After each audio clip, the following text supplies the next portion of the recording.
it just came out that Moma's finally, or you're finally releasing restored video clips for your DEVO catalog. Yeah, That's happening yeah, in January.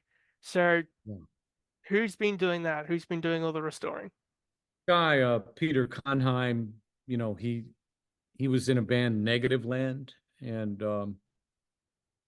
he's always been involved with film. And he came to me in 2014 when we were going to do the hardcore Devo tour, and he said, "You really should hire me to be one of the shooters, one of the cameramen on that tour, because we were documenting it."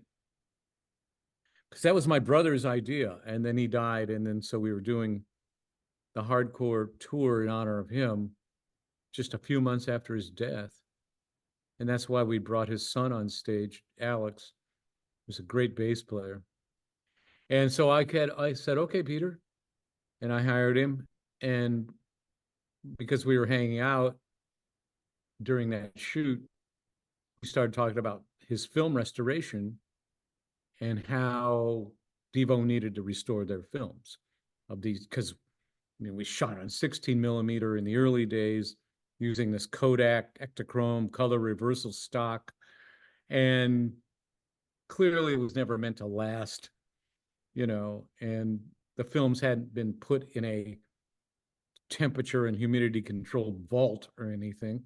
So we started that dialogue in 2014, and of course I couldn't unilaterally say restore these films because it involved Devo money, and so it had to be a Devo decision. And it just, like many things, no consensus, no action, kick the can down the road. And finally, about 5 years later, then Mark got on board and got serious. And then Peter started to work on restoring the films. And it was tough, even finding the negatives and the pieces of negative and going back. We produced most of that stuff with my friend Chuck Statler, and he lived in Minneapolis, and he had a lot of elements up there. He had shipped me a lot of elements. A lot of them were destroyed. So it was a long process, and he did a really good job.